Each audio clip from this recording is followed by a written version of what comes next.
It only takes one trade to legitimately make your team unfair if you do it right. Here are the players you need to buy low before the rest of your league mates realize what these players' true value is. With the biggest sell high at the end of this video, you're going to want to make sure to stick around for that. But start with buying low on a guy like Omarion Hampton as soon as possible, because I do have a strategy here that nobody else is talking about. As I get into it, please make sure to hit that like button. It's free. It takes 2 seconds. It helps me so much as a creator. But now that we have Omarion Hampton on IR, now that you're hitting that like button, 4 games at the very minimum is what he's going to miss. I honestly think it's going to be more than that.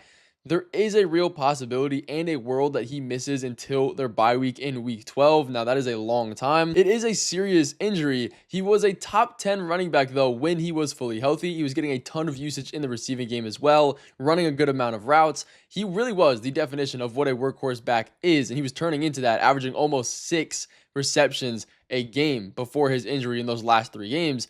So your league mates are probably going to be at a huge disadvantage if they're missing Omarion Hampton for the next 4 to 6, possibly even more than that, weeks, because this is now the time where if you don't string a couple wins together, you're probably on the verge of just not making your playoffs. You can't afford to lose these games. So if you're in an advantageous spot in fantasy football, maybe you're 3 wins, 4 wins, whatever it is, if you have a winning record, this is the time to trade for Omarion Hampton, because after a few weeks, don't trade for him instantly the second, your league mates are going to realize the impact that he has not being on their roster, and they're going to be in more of a panicked trade mindset and probably sell him for a little bit lower, because everybody needs to get into the fantasy playoffs, and you have to win these next few weeks. Again, if you want to make sure you have the best chance at winning the next few weeks and making your fantasy playoffs, please make sure you are subscribed to this channel. I post content like this every single day, and that is going to lead you to trading for a guy like George Kittle. This is a league-winning tight end, guys. He was just elevated a chance to play in week 7, so he's returning very fast. He's coming up quick.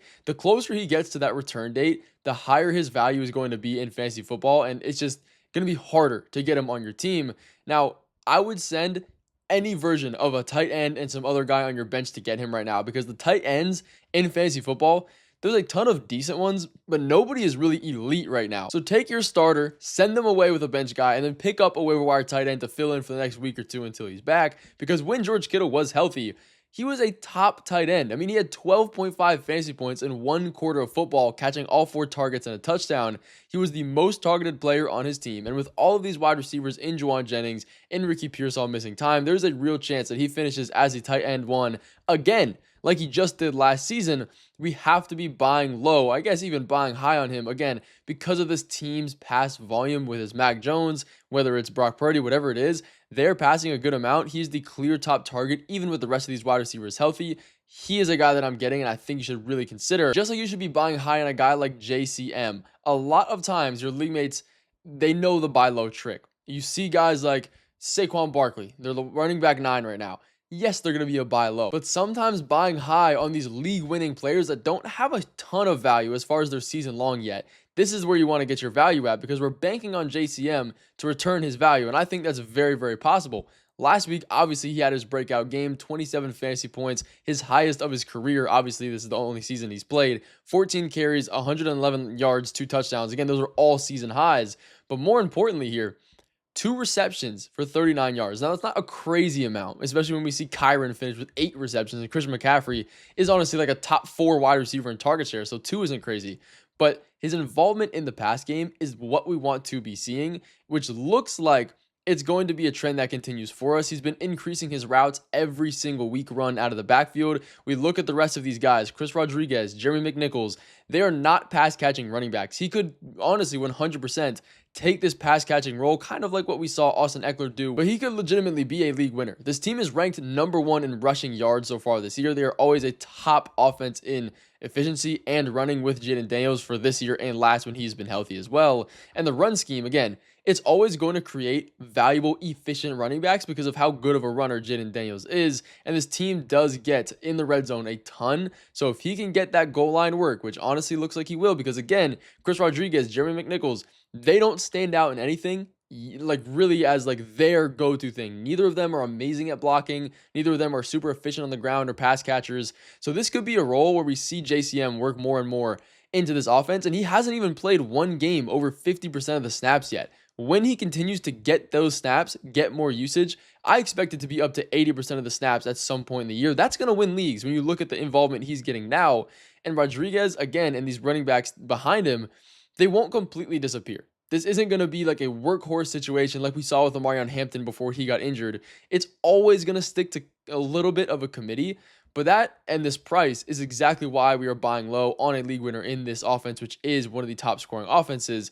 And it's not like he is never going to be valuable, because if he's doing this in a committee, imagine what he's doing when he gets 80% of the snaps. But let me know, because JCM is a hard guy to trade for because a lot of people don't realize his value. Let me know in the comments what trades you guys are trying to make with JCM in it or not, and I will be in there helping you decide if it is worth your time.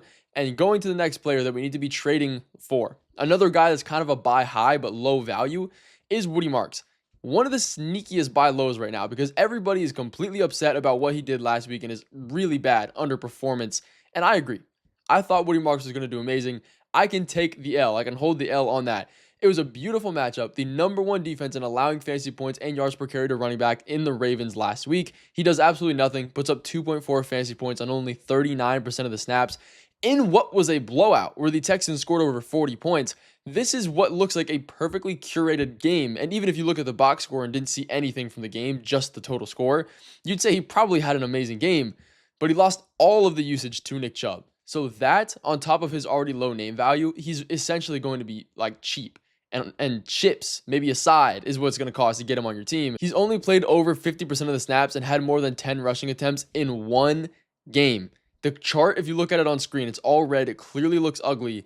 The underlying numbers here is actually pretty inviting, though, because last week in his dud game, which was not good, only 2 fantasy points, he saw his second highest usage of the year. He ran more routes than Nick Chubb. 12 routes run to his 9, and he actually played 3 more offensive snaps than Nick Chubb did. But when you look at these numbers, he looks like he had a terrible game. So it just so happened Nick Chubb had a couple breakaway runs. He got fed the hot hand. He had CJ Stroud with 4 passing touchdowns, was very efficient that game. So it just looks like it was all a Woody Marks issue. And these are the exact places where we can go through and buy low on these players that have not huge name value yet. Again, now I know the offensive line isn't good. This team has its struggles, but Marks has shown his potential.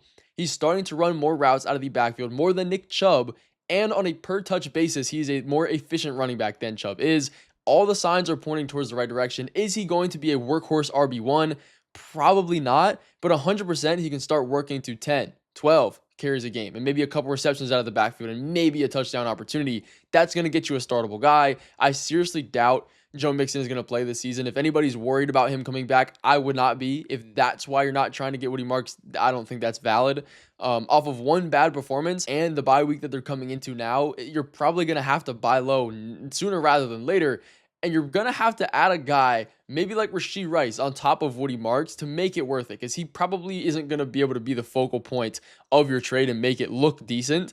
So Rashee Rice is a guy that I'm trading for as well as an elite buy low option. I know I've honestly had him in every single video, what feels like this year, but I promise you, he is a top 10 wide receiver rest of season, and I think that's an understatement. This is literally the last week you can get him on your roster because he comes back from his suspension in week 7, and it's not like he's been injured this entire time. He needs to be worked back into the offense. No, he's just been suspended. He's been working in the facility with the team. I do not expect him to miss a beat at all. He should probably come into this offense and play 80+% of the snaps. He's coming right in to one of the most valuable roles at wide receiver for a Chiefs offense that scores, that is efficient, and has Patrick Mahomes at quarterback. And if we look at last year, he was averaging over 20 fantasy points per game in his starts before he got injured. Now, yes, it was a very, very small sample size, but we've seen him break out at the end of his rookie year. He kind of continued that in the few games that he played last year. And again, when you have Patrick Mahomes tied to a quarterback, it's that much better. And now he's playing in an offense where you don't really have to worry about Travis Kelce getting a ton of targets like he used to do 3 years ago.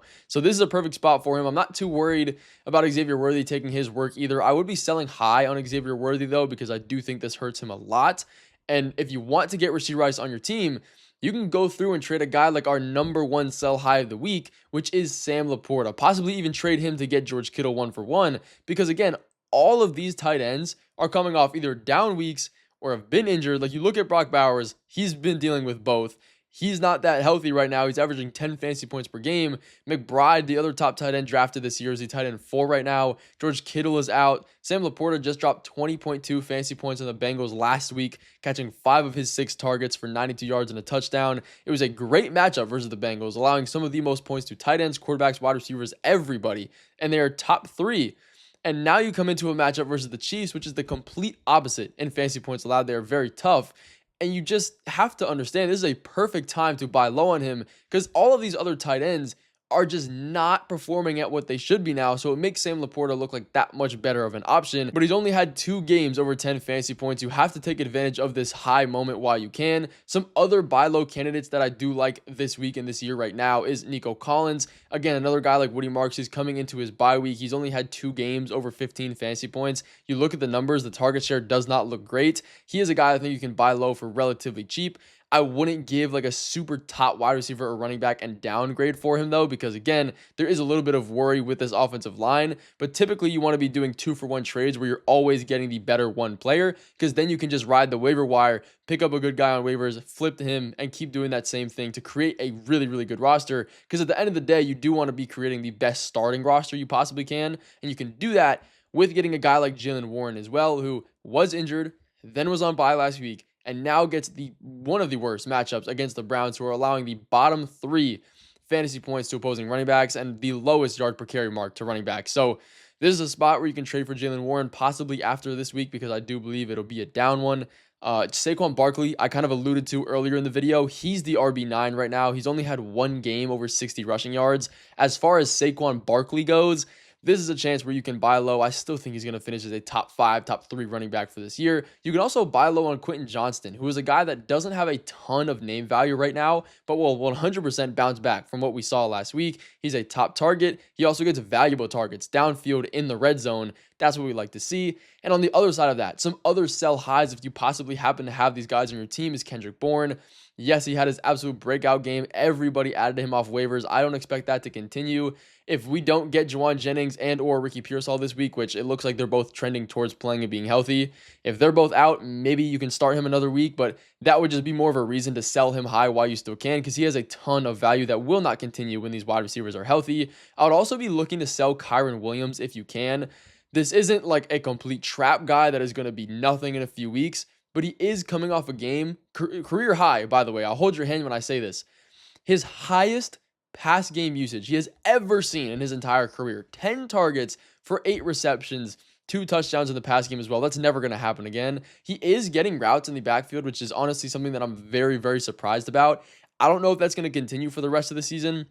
He's never been used as a pass-catching running back, but now all of a sudden he is. So as long as he can keep that role and Jarquez Hunter or Blake Corum doesn't get it, he'll be okay. He'll be serviceable. But after 30 points last week, he is definitely going to come back down to earth. And I don't think his rush share is as guaranteed as a lot of people expect. Speaking of rush share being guaranteed, Tony Pollard is another must sell. I've talked about him in previous videos, so I'll keep it short. His snaps went down from 90% average to 70%.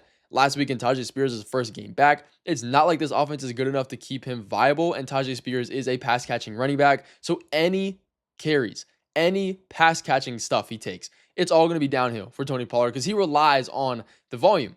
Devonta Smith is another guy I'd look to sell high. He had a great game last week. We know we cannot expect these Eagles receivers to do things every single week that look good on the stat sheet, so sell him while you can. Kim Scadaboo is another guy on this sell list. His games and his opportunities of 20-plus touches are just not going to happen anymore. Tyrone Tracy is now back. He's coming off of IR. He is a guy that I'm looking to sell because it's not going to be a workhorse situation like we've been seeing in the previous weeks. And this offense now has Jackson Dart, who is probably going to be their top rusher. But that's going to finish out this video. Thank you guys so much for watching. Let me know what your trades are in the comments, and I will see you in the next one coming tomorrow. All glory to the man above.